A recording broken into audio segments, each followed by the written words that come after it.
बहुत से लोग ये सोचते हैं कि मृत्यु के बाद इंसान स्वर्ग जाता है, और कुछ ईसाई और इस्लाम धर्म के लोग ये मानते हैं कि जब तक दफन रहना होता है, जब तक कयामत के दिन नहीं आ जाते, जिसे कहते हैं जजमेंट डे। लेकिन डोलोरस कैनन, जो कि एक हिप्नोथेरेपिस्ट है, अपने काफी सब्जेक्ट्स का पास्ट लाइफ रिग्रेशन किया और सभी में एक कॉमन बात पता लगी। जिन्हें पास्ट लाइफ रिग्रेशन के बारे में नहीं पता, तो ये जान लीजिए कि इंसान के चित्त में अवचेतन मन के कुछ द्वार होते हैं जिसके जरिए हम उसके पिछले जन्म तक पहुंच सकते हैं। उन्हें नींद की गहराई में ले जाया जाता है और उसके पिछले जन्म का व्यक्ति आपसे रियल टाइम में आमने सामने बात कर सकता है। अब चलते हैं डोलोरस कैनन की किताब बिटवीन डेथ एंड लाइफ के चैप्टर 4 में, जिसका टाइटल है द स्कूल। ये वो जगह है जहाँ इंसान मृत्यु के बाद कुछ समय अपने जीवन के अध्ययन में लगाता है और वहाँ से कुछ सीख कर अगले जीवन की तैयारी करता है। तो आइए चलते हैं इस मृत्यु के बाद के सफर पर। डोलोरस कैनन ने स्कूल ऑफ नॉलेज का वर्णन एक ऐसे स्थान के रूप में किया है जहाँ ऊंचे खम्भों से सुसज्जित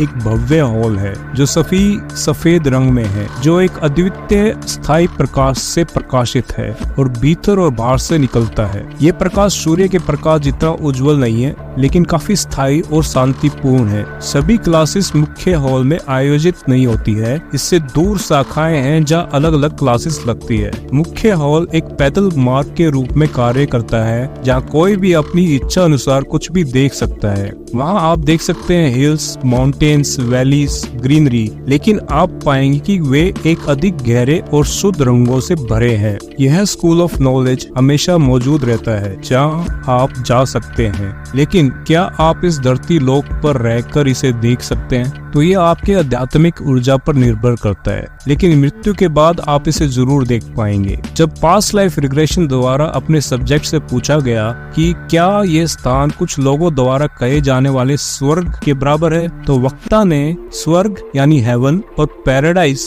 के बीच का अंतर बताया। वे समझाते हैं कि पैराडाइज एक पृथ्वी की पैरेलल रियलिटी है, या फिर कहे कि पैराडाइज पृथ्वी के समान है जहाँ विनाश नहीं होता और कुछ भी सड़ता नहीं है, लेकिन एक आध्यात्मिक उच्च स्तर पर रहता है। दूसरी ओर स्वर्ग यानी हेवन अध्यात्म के हायर लेवल को संदर्भित करता है, जहाँ हर चीज ऊर्जा या एनर्जी है और लोगों का परसेप्शन अलग अलग होता है। डोलोरस कैनन ने स्पष्ट किया कि जब लोग स्वर्ग जाने की बात करते हैं तो वे वास्तव में पहले पैराडाइज जाते हैं, क्योंकि उन्हें वहाँ अपनी समझ और धारणा के स्तरों को माध्यम से प्रगति करनी होती है। उन्हें अध्ययन करना होता है अपने बारे में, फिर वे हेवन में जा सकते हैं। हेवन में व्यक्ति ऊर्जा के प्रदर्शन को देख सकते हैं, यानी खुद से उस ऊर्जा में हेर फेर कर सकते हैं। यानी ये बहुत ही सूक्ष्म जगत है। वे पृथ्वी के तल की तरह निचले तलों को भी आसानी से निरीक्षण कर सकते हैं, लेकिन वहाँ कोई वातावरण या आकाश नहीं है, क्योंकि सब कुछ ऊर्जा आधारित है, यानी सब एनर्जी है। सब्जेक्ट अपनी क्लास में लगभग 50 लोगों को पाती है जो अपने अगले जीवन की तैयारी कर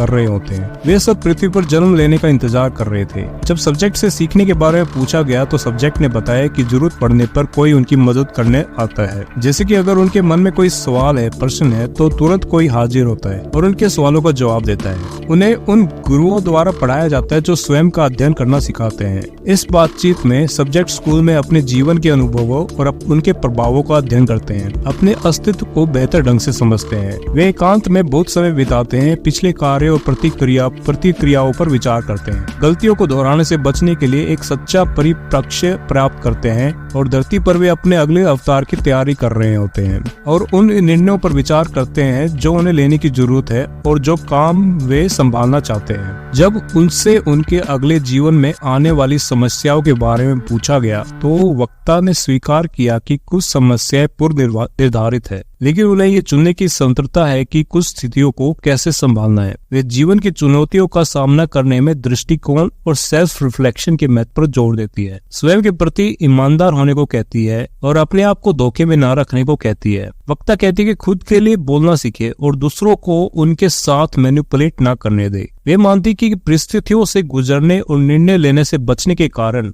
लोग उन्हें आसानी से मैनिपुलेट कर सकते हैं और बताती कि हर इंसान को अपने निर्णय खुद लेने चाहिए। ये पूछे जाने पर कि क्या कोई ये चुन सकता है कि वह किस प्रकार का व्यक्ति होगा, तो वक्ता ने बताया कि व्यक्ति में उनके पिछले अनुभवों और कार्यों के आधार पर कुछ विशेषताएं होती है। हालांकि बचपन के अनुभव उन्हें प्रभावित कर सकते हैं, अतः अतः वे उनके पिछले कार्यों, विचारों, भावना का कुल योग वो बन जाते हैं। यानी अगले जीवन में वो पिछले जन्म के जो विचार या फिर भावनाएं या कुछ भी रहती है वो उसका कुल योग बन जाते हैं, जो एक व्यक्ति के रूप में उन्हें आकार देता है।